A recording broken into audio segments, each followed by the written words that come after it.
Vocês abrissem a palavra em João 18.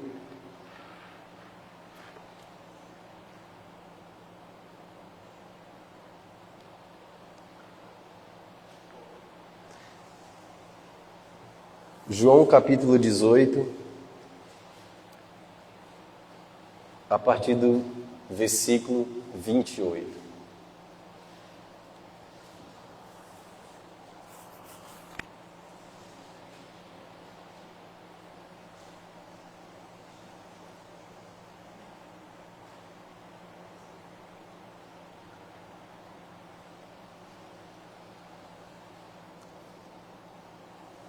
Amém?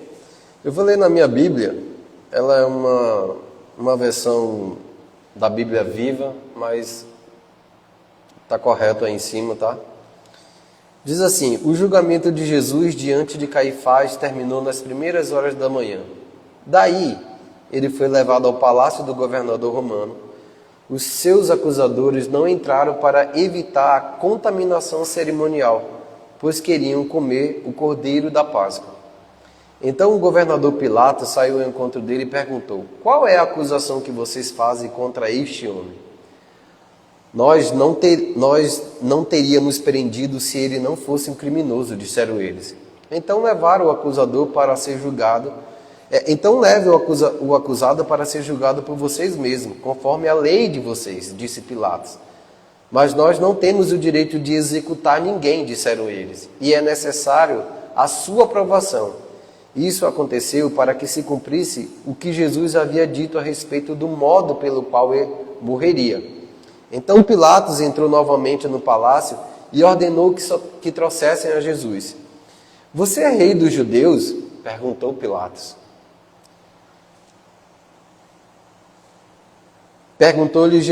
Então Pilatos entrou novamente e ordenou que trouxessem a Jesus. Você é o rei dos judeus? Inquiriu ele. Perguntou-lhe Jesus: essa pergunta é sua ou os outros falaram a meu respeito? Acaso sou judeu? Respondeu Pilatos. O seu próprio povo e os sacerdotes principais entregaram você a mim. Por quê? O que você fez? Então Jesus respondeu: o meu reino não é deste mundo. Se fosse, os meus seguidores teriam lutado quando eu fui preso pelos líderes judeus. Mas o meu reino não é daqui. Pilatos perguntou: então você é rei? O Senhor está dizendo que eu sou, disse Jesus. Eu nasci para isso. Eu vim a este mundo para testemunhar a verdade. Todos que estão do lado da verdade ouvem a minha voz.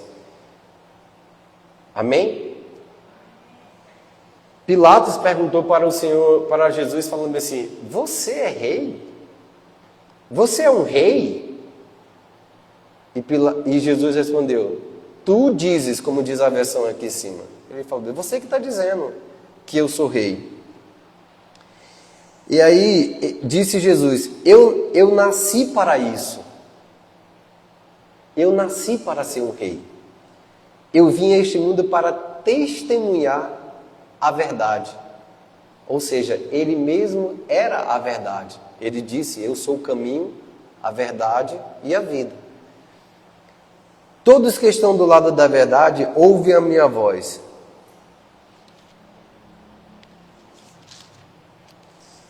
Agora eu queria que vocês abrissem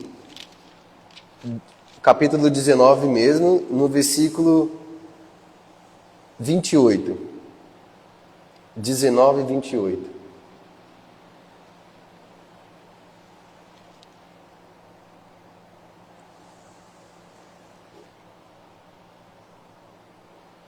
Isso mesmo.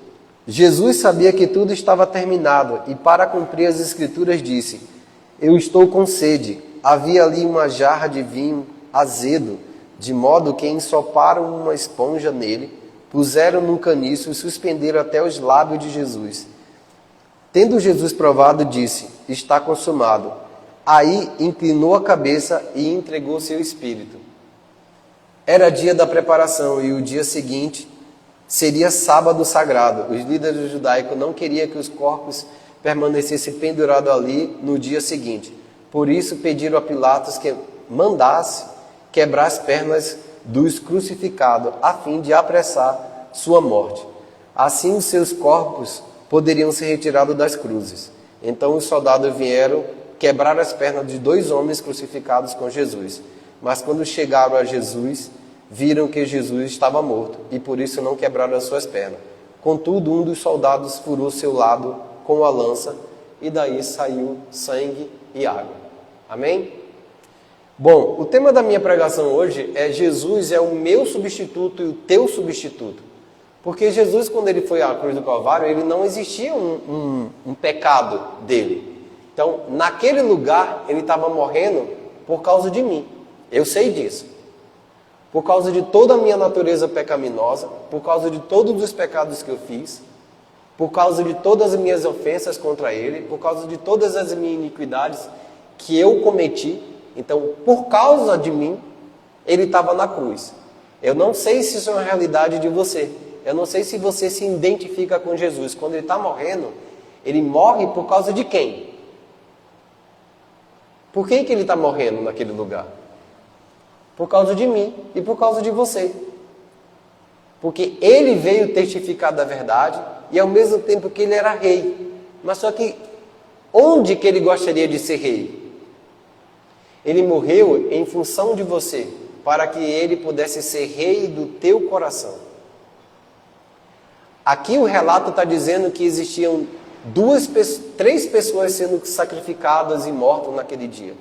Tinha Jesus e dois criminosos.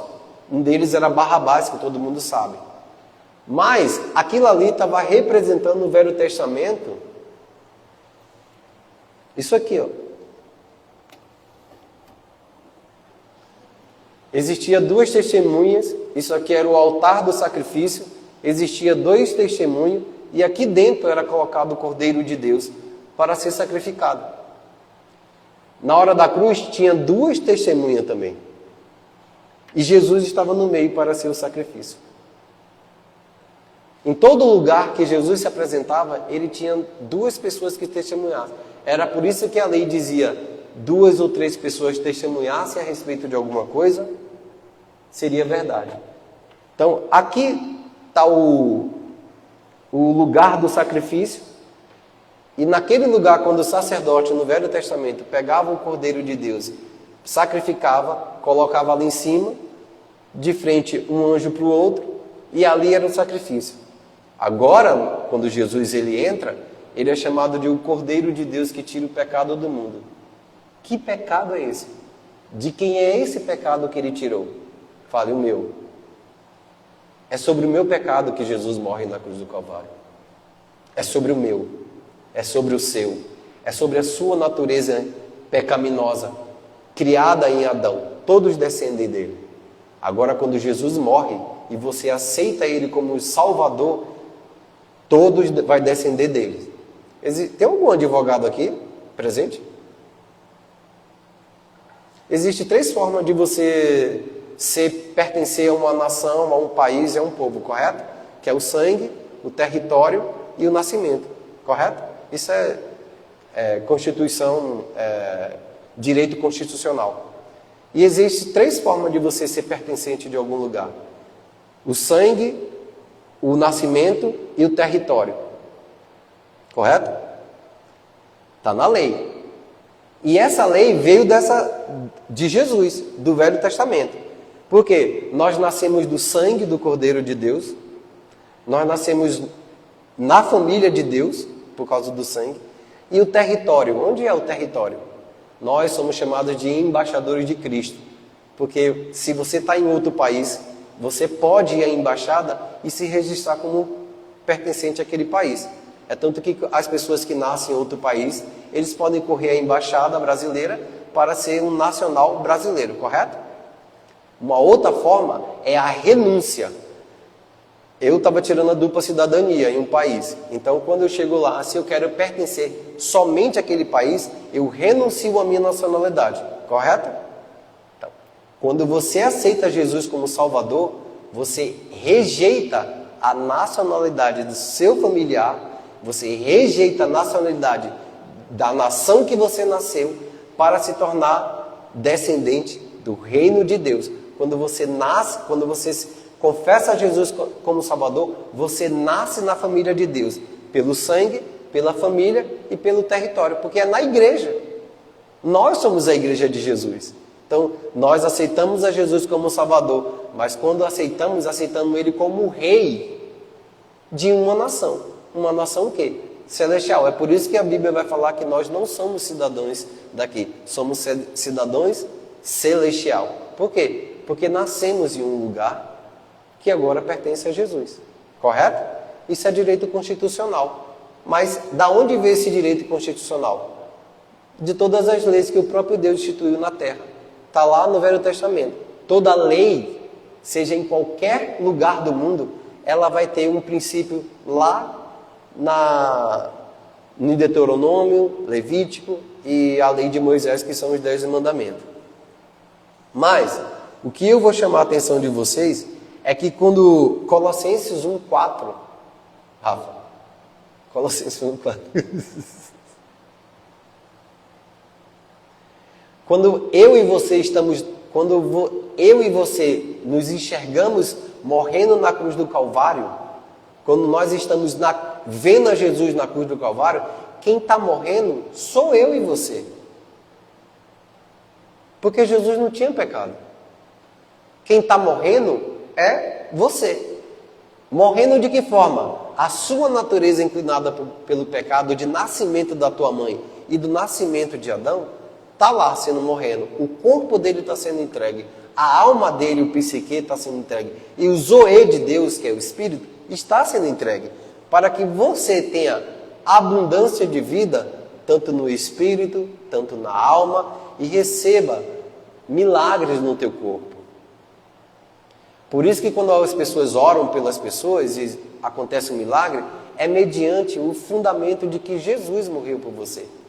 Está escrito que Ele levou sobre si as nossas dores, as nossas enfermidades, o castigo que era para mim, Ele levou, pelas suas pisaduras fomos sarados. Pisaduras é a forma de como Ele andou na terra, obedecendo às Escrituras, obedecendo ao Senhor. Então, por causa disso, Ele consegue ser justamente a nossa cura, ser a resposta das nossas vidas.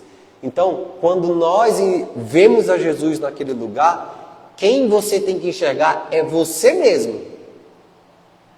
É você que tem que se olhar naquele lugar. Porque ele não era uma morte. As pessoas não gostaram dele e foram lá e mataram ele. Ele teve, quando eu li esse texto aqui, de ele ser interrogado por Pilatos, ele teve inúmeras oportunidades de dizer assim: tá bom, sou eu sou o rei dos judeus mesmo, eu sou o filho de Deus e tá tudo certo. Deixa eu confessar isso para você, Pilatos, porque então você me libera e eu posso ir embora. Ele poderia fazer, mas o tempo inteiro ele estava em silêncio. Por que ele estava em silêncio? E algumas vezes ele responde porque ele não tinha intenção de sair daquele lugar. A Bíblia também vai falar que agradou o Senhor a moê-lo ao Filho para que pudesse ter você e a mim na família de Deus. Então, Jesus era o sacrifício. O sacrifício de quem? O teu sacrifício. O meu sacrifício. Se as pessoas que estivessem na hora da crucificação soubessem e tivessem entendimento do que estaria acontecendo, na verdade era para todo mundo: vai lá, Jesus morre na cruz, faz o sacrifício para que a minha vida receba a libertação, perdão de Deus. E todo mundo estava lá chorando, gritando desesperadamente pelo aquele homem sendo crucificado, sabendo que ele não tinha culpa nenhuma, sabendo que ele fez bastante milagre, sabendo que ele abençoou bastante gente, sabendo que ele multiplicou pães, sabendo que ele fez um monte de coisas boas. Por quem que Jesus estava indo na cruz do Calvário? Por causa de mim e por causa de vocês. Colossenses 1,14, Colossenses 1,14.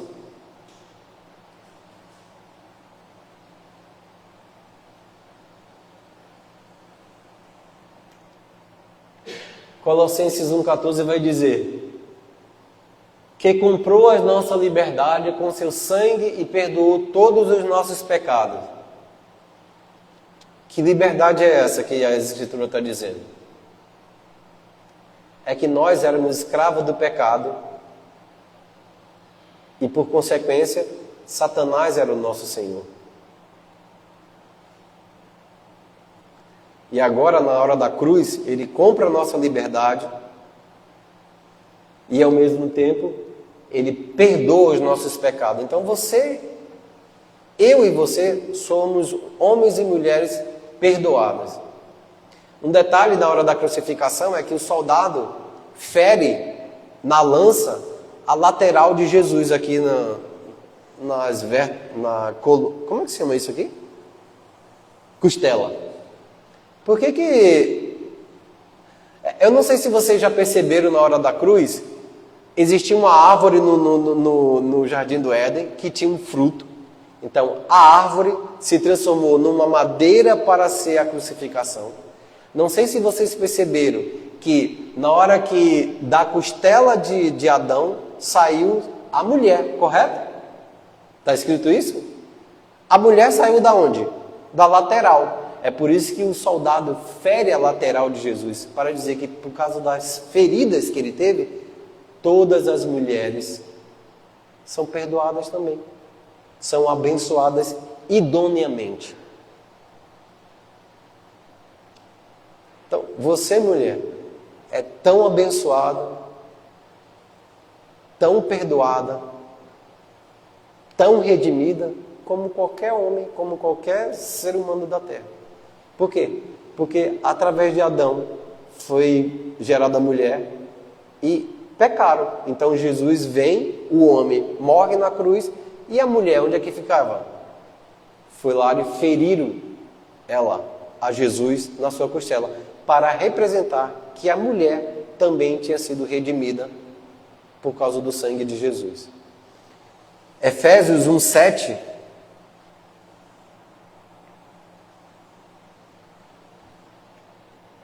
Ele nos redimiu. Ele nos redimiu por meio do seu sangue. Ou seja, Ele coloca o sangue. A Bíblia vai dizer que no sangue está a vida de todo homem. Todo homem, a vida está no sangue.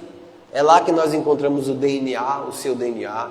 É lá que nós sabemos que tipo de sangue você tem. É lá que nós encontramos a sua genealogia, de quem você é filho. É lá no sangue. E ali está dizendo assim, ó, Ele nos redimiu por meio do seu sangue. Redimiu de quê? Redimir é pegar de volta. É tomar da mão de alguém que você era prisioneiro. É fazer com que aquele lugar com que você era escravo se torne uma bênção para as outras pessoas. É o lugar onde você era dominado por alguém, agora você é livre. Isso significa redimir. Redimidos por meio do seu sangue, perdoando nossos pecados.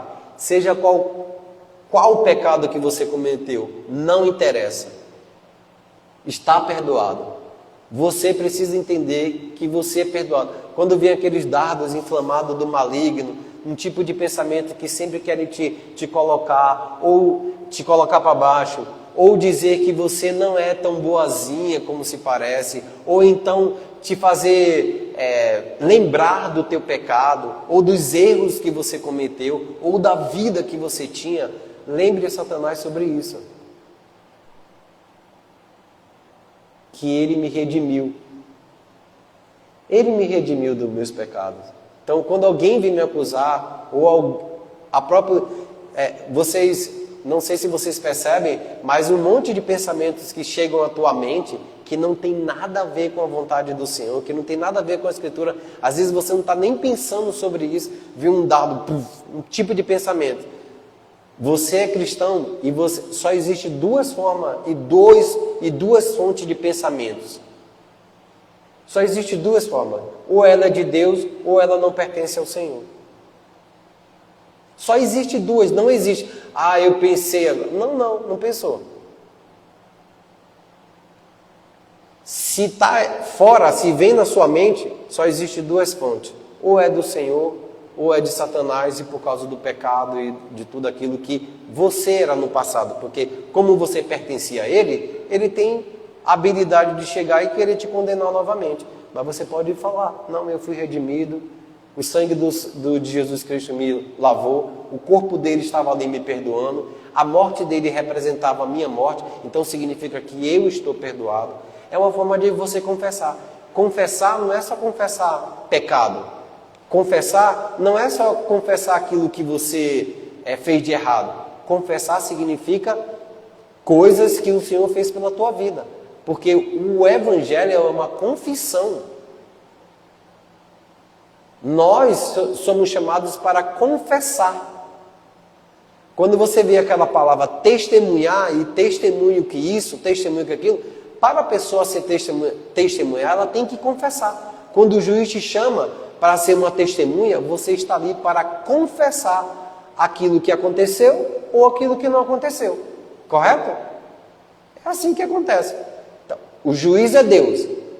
O teu advogado é Jesus Cristo. Então, quando existe esse embate no mundo, na sua caminhada, e você está sempre com dardos inflamados, pensando um monte de besteira, ou então alguém está sugerindo que você pense sobre isso, você pode olhar para você e falar bem assim, eu fui chamado para confessar. Que confissão? Eu fui perdoado, o sangue de Jesus me lavou, eu sou um homem cheio da graça de Deus. A Bíblia vai falar que a abundante graça abundou sobre as nossas vidas. Então, se 2 Coríntios 5,17 vai dizer que quando alguém está em Cristo, abre para mim, Rafa, 2 Coríntios 5,17.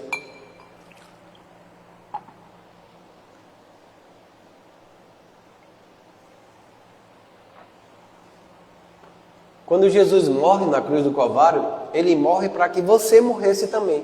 Para que quando ele ressuscitou, ressuscitasse você também. Mas ressuscitasse onde? No Espírito.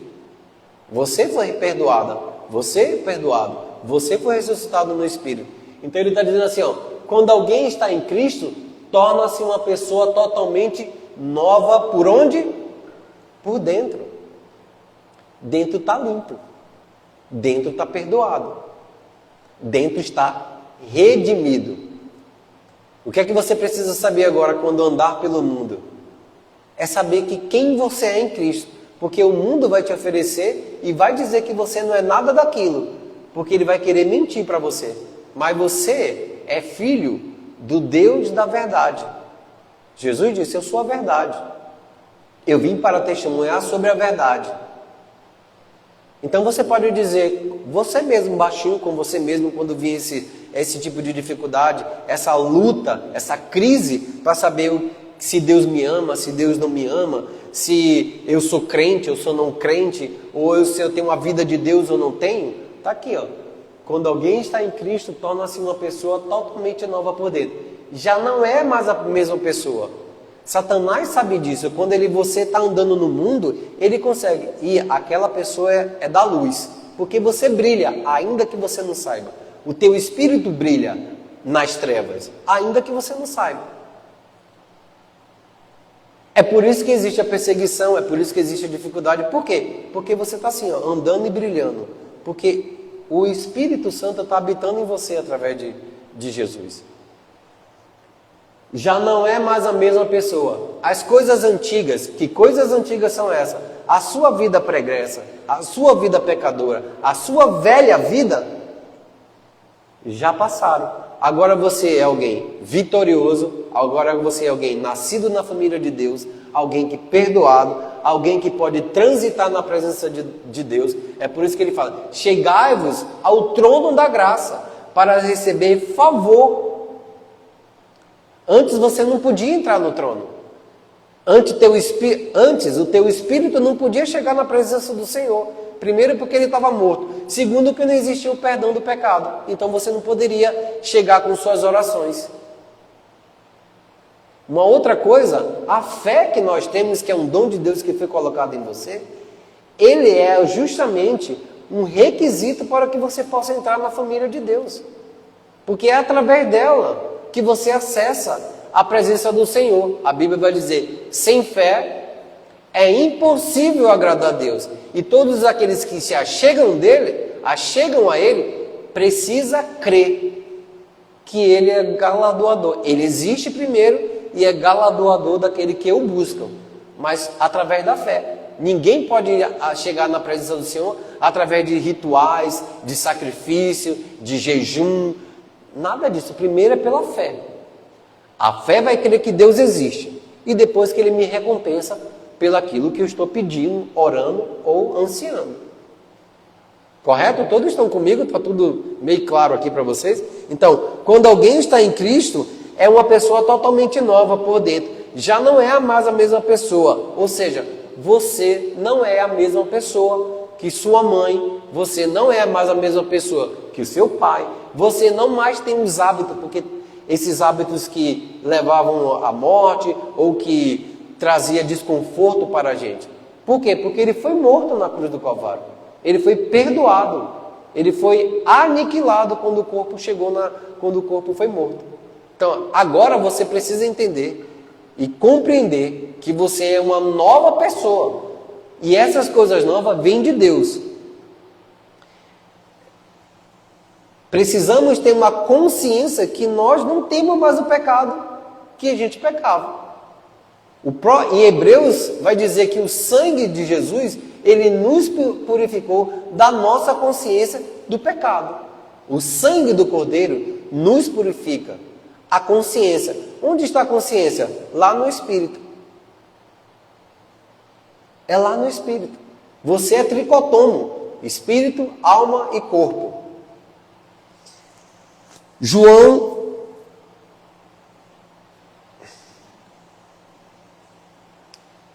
1, ou 1 João 4:4. Deixa eu ver se é isso mesmo.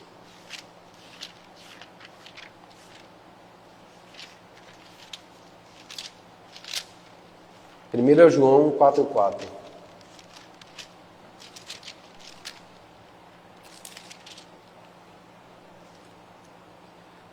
Isso mesmo.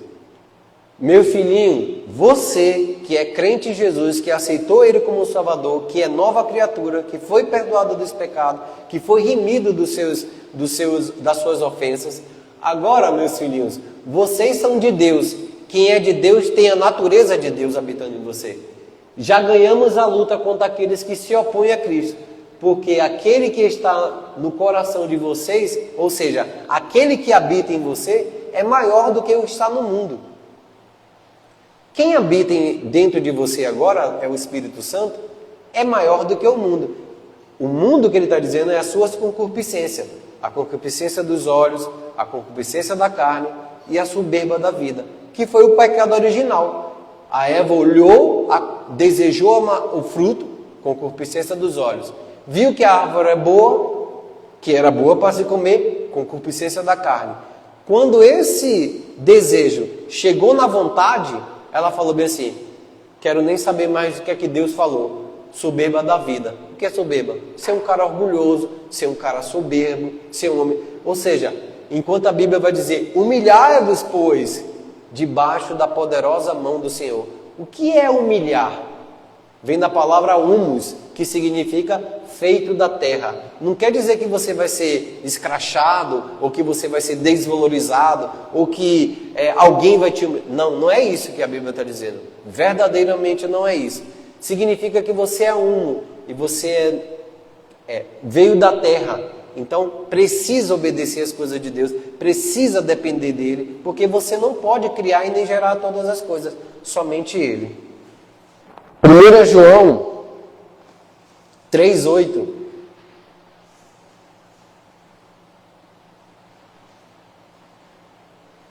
Primeira João 3:8.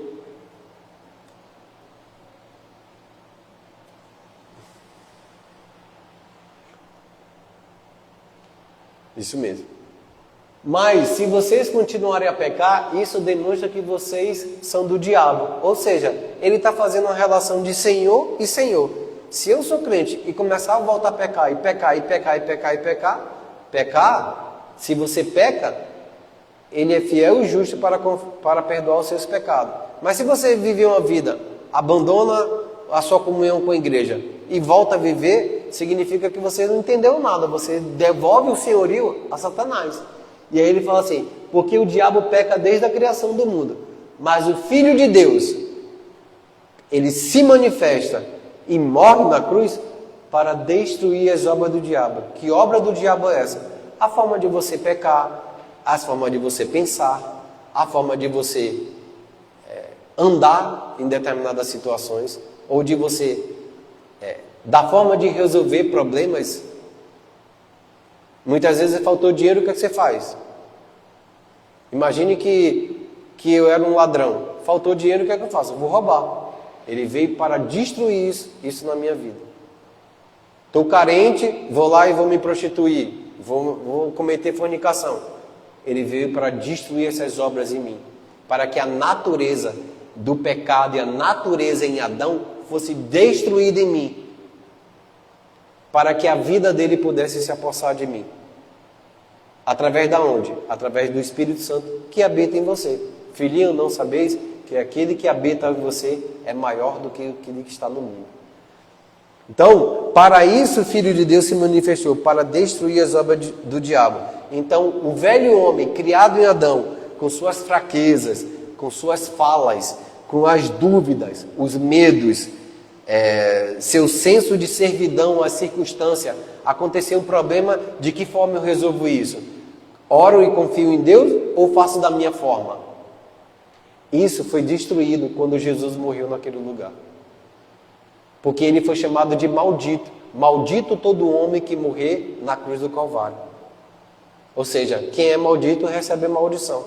Se ele morreu, as suas maldições e aquilo que é descendente da sua família, de heranças familiares, também foi punida em Jesus Cristo. Então você já viu aquela história de, porque meu pai morreu de tuberculose, e aí, então eu vou morrer também, ou vou ter tuberculose. Eu tenho um testemunho muito incrível. Eu estou falando isso, mas o meu pai morreu de tuberculose há muitos anos. Minha irmã teve tuberculose, meu irmão mais velho teve tuberculose, e o outro meu irmão teve tuberculose, e eu já era crente. Eu falei, em mim não pode tocar, porque a maldição que estava sobre essa vida, sobre a minha família, não pode me alcançar. Porque ele morreu como maldito na cruz do Calvário. E orava, até porque isso é um vírus, né? E aí declarava, e graças a Deus. Quando eu estava em Portugal, aquele surto a virose que aconteceu há pouco tempo, Covid. Hoje eu estava numa palestra de dengue, que eu toda hora dengue, traduzindo para o sul do dengue, aí na hora que fugiu agora o nome. Covid. Eu ia trabalhar normalmente, usava máscara porque era um requisito nos lugares, mas eu toda hora decretava, não vou pegar, isso não pode acontecer no meu corpo. A Bíblia vai falar em Salmo 91, que 1000 cairão ao seu lado, 10.000 à sua direita, mas nada te acontecerá, porque a praga que bota o Salmo 91, por gentileza.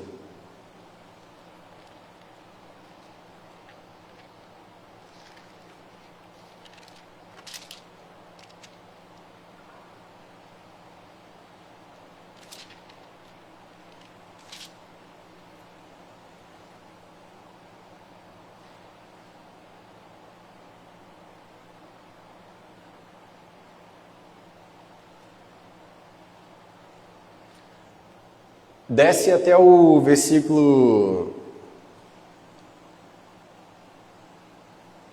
10, 91, 10. O mal não pode me apanhará, o mal não me apanhará de surpresa, e o meu lar não será atingido pela desgraça. Mais um versículo. Porque o Senhor dará instruções especiais aos seus anjos para proteger todos os seus caminhos. Eu estava no foco. Itália, Portugal e Espanha era o foco dessas coisas. O que morreu de gente na Itália e na Espanha, era muita gente morrendo. Muita gente morrendo na rua, assim, ó. Caía morrendo. De ataque, isso era uma praga que estava assolando a terra. e você pode declarar. Ah, mas você não pode muito... Não, eu tinha que trabalhar, eu tinha que viver, e as coisas tinham certas restrições, tinha que fazer determinada, mas o mal não podia. Porque eu pertenço a alguém que é vida. Alguém que morreu por você. Alguém que morreu por mim. Essa nova criação, ela está redimida das mãos dos seus inimigos. Paulo diz que em quem eu tenho a minha redenção. Isso é substituição. Ele substituiu a minha vida naquele altar que é a cruz do Calvário. Ele é a nossa capacidade. João 14:10.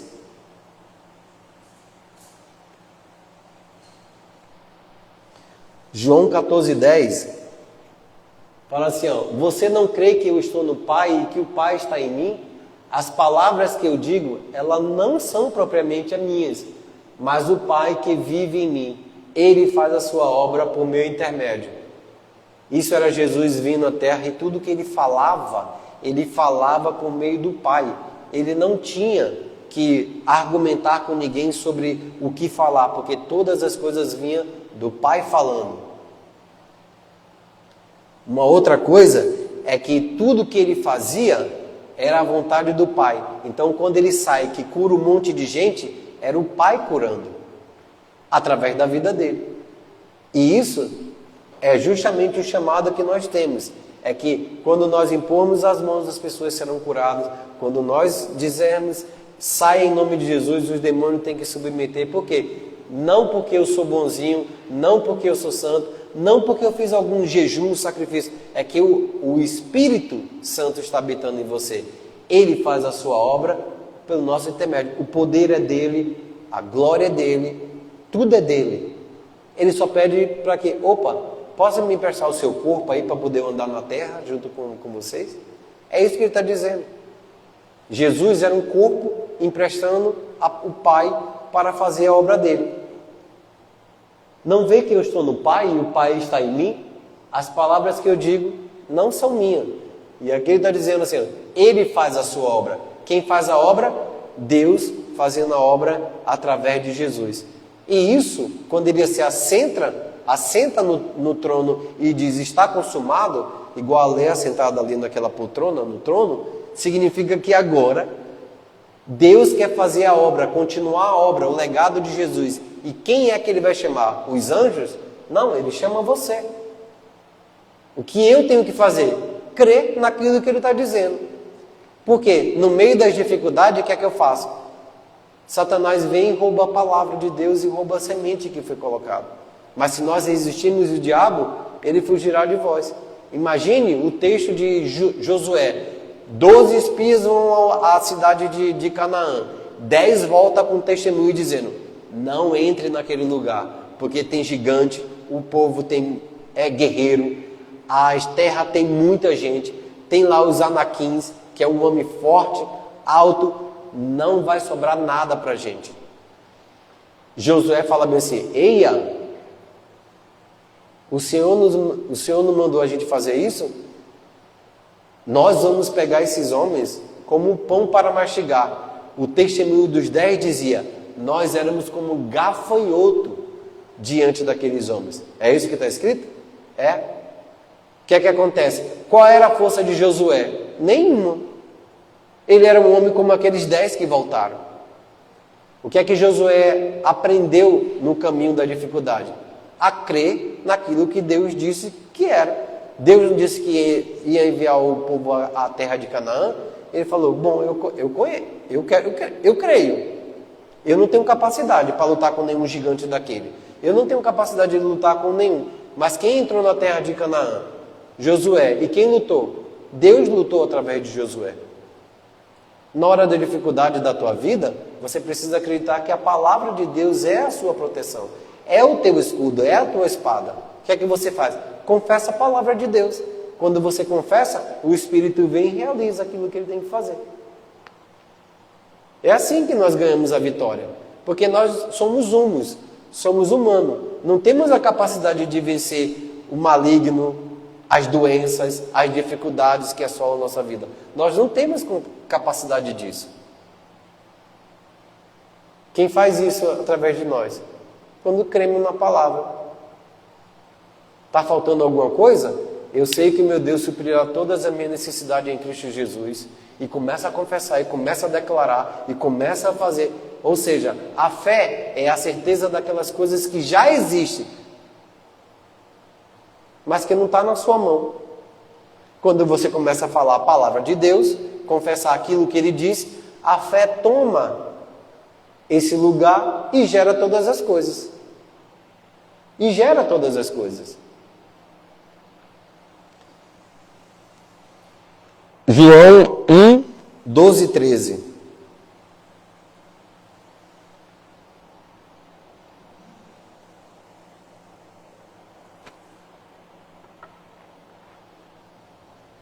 João 12, 1, 13. Mas a todos aqueles que receberam e aos que creram nele, ele deu o direito de se tornarem filhos de Deus. De novo, o direito constitucional aqui, ó. O direito. Deu o direito de se tornar filhos de Deus. Antigamente você era criatura de Deus. Agora você se torna filho. Sabe por que as pessoas mataram Jesus? Naquele texto lá de João, porque ele dizia que era filho de Deus. O filho unigênito, o único filho. Unigênito ali significa o único filho. E Adão era o quê? Filho de Deus ou não? Ele era uma criatura. Agora, no novo nascimento, nós somos filhos. O filho tem a mesma natureza do pai. E aqui ele está dizendo assim, agora, a todos aqueles que creram. Quem é que creu? Eu e você. Quantos já confessaram a Jesus como Salvador aqui? Então ele está falando com você. A todos os que creram, dei o direito. Tem um outro verbo que tem aqui. O direito e... Deu o direito... o poder. Deu o direito e o poder de ser filho de Deus. A palavra poder e o direito aqui tem um significado de habilidade. Agora eu tenho habilidade dentro de mim, através do Espírito Santo, para fluir essa natureza divina. Então, deu o direito de se tornar filho de Deus, ou seja, aos que creem no seu nome. Vai para o 13. Aos quais não nasceram do sangue, nem da vontade da carne. Aqui ele está dizendo assim, que não nasceram do sangue do teu pai e da tua mãe, que não tem aquele DNA, e que não nasceram na vontade da carne. Que vontade da carne é ela? É o ato sexual. A Bíblia fala sobre isso, tá, gente?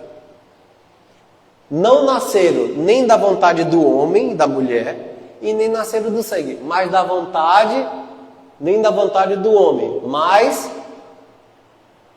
de Deus. Foi Deus que desejou o teu nascimento. Foi o próprio Deus que criou todas as coisas em Jesus para que viesse ser perdoado, redimido e a natureza dele habitar em você. Para quê? Para se tornar um filho ou um direito de ser filho de Deus.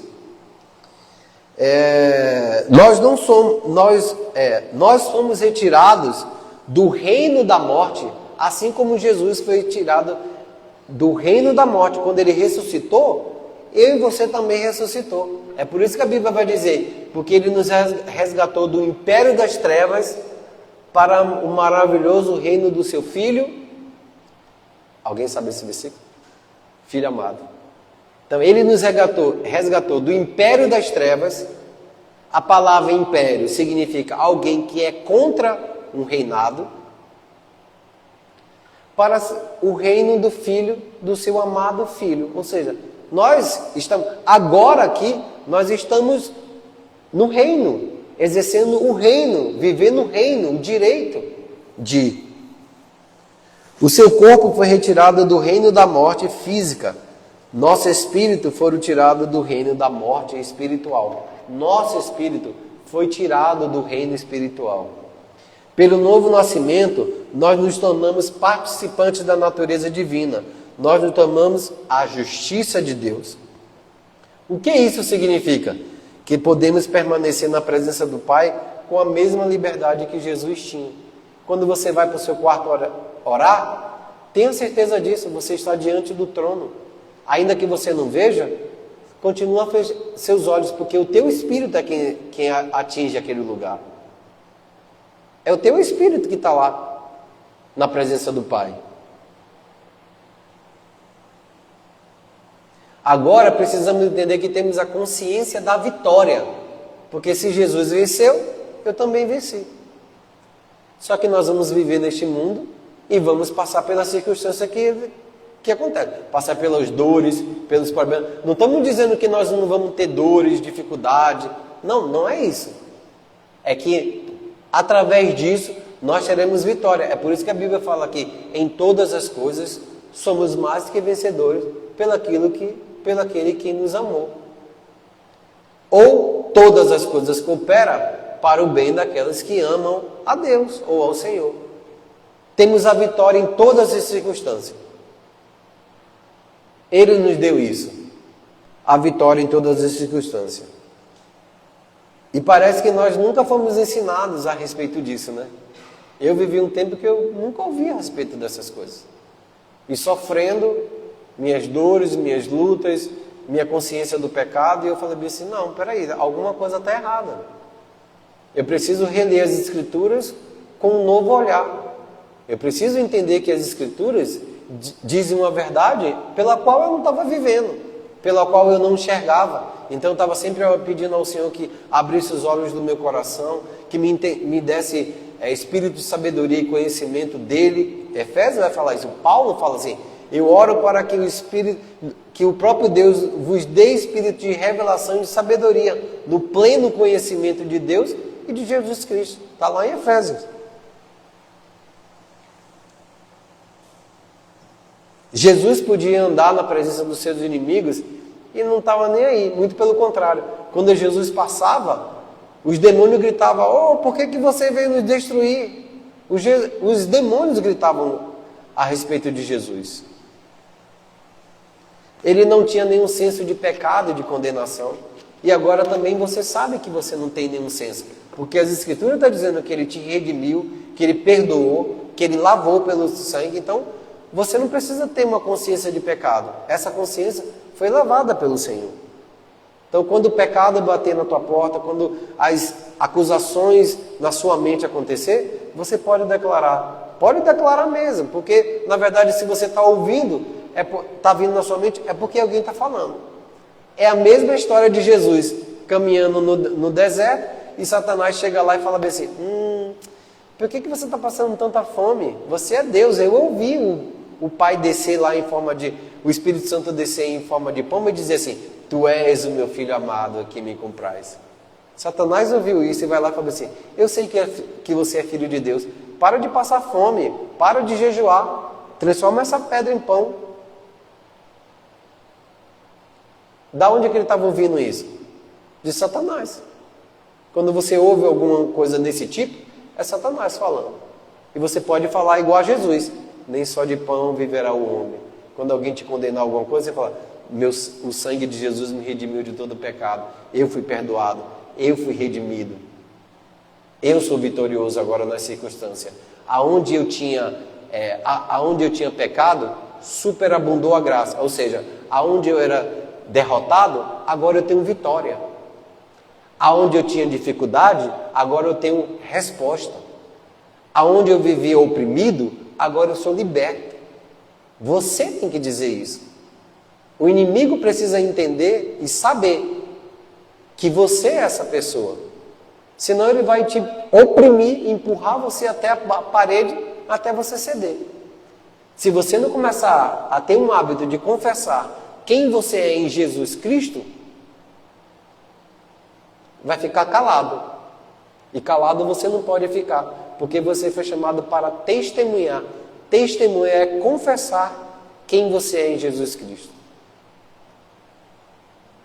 Testemunhar, eles venceram pelo sangue do Cordeiro e pela palavra do seu testemunho. Se testemunhou, é porque confessou. Porque ninguém testemunha em silêncio. Correto? Alguém tem que falar. E seja você, essa pessoa que vai falar. Porque é assim que você fala. O fato de você confessar as bênçãos do Senhor, elas vêm ao teu encontro. Você não vai além da sua confissão. Até porque para você andar, para você fazer alguma coisa, você tem que pensar. Se você pensa correto, faz coisas corretas. Se você pensa errado, faz coisas erradas. Você é o que é pelo aquilo que você pensa. As Escrituras vai dizer, você é aquilo que pensa. Provérbio vai dizer isso. Então, se você pensa errado, você faz errado. Mas se você pensa certo, faz coisa certa. E para fazer, tem que falar. Correto? Amém? Então, seja consciente da sua redenção. Seja consciente da redenção que Jesus fez através do sangue do Cordeiro. Seja consciente, tenha uma consciência de que você foi redimido. Tenha uma consciência de que você não é condenado. Tenha uma consciência de que seus pecados já foram perdoados. Tenha uma consciência de agora a vida que você vive na fé no Filho de Deus. É assim que você vai caminhando de fé em fé, de glória em glória, de vitória em vitória. Por quê? Porque na hora da luta, na hora da dificuldade, na hora do problema, você tem que pegar a fé como escudo e a espada do Espírito para poder começar a guerrear. Se você levantar a espada e não tiver o escudo, a sua mente vai entrar em bug, porque aonde é o campo de batalha? É a fé, é na mente. O campo de batalha que você vive no mundo espiritual é na mente. Se você começar a ouvir que você é derrotado, que você não presta, que você não é isso, que você não tem...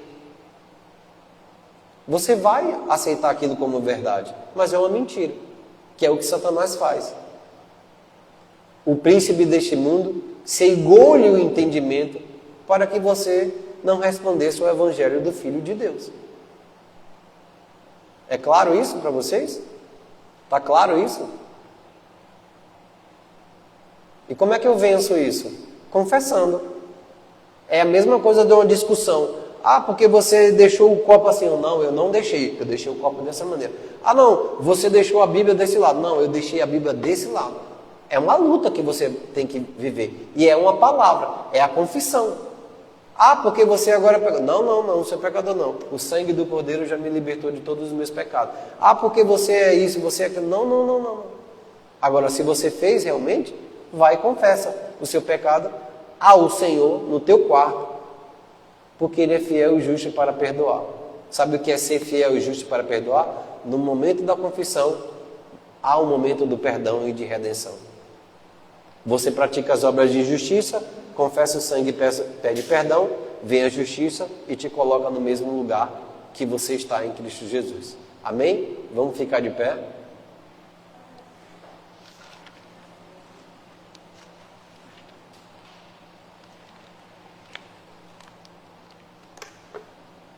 Rafa, depois você termina, eu vou orar e você termina.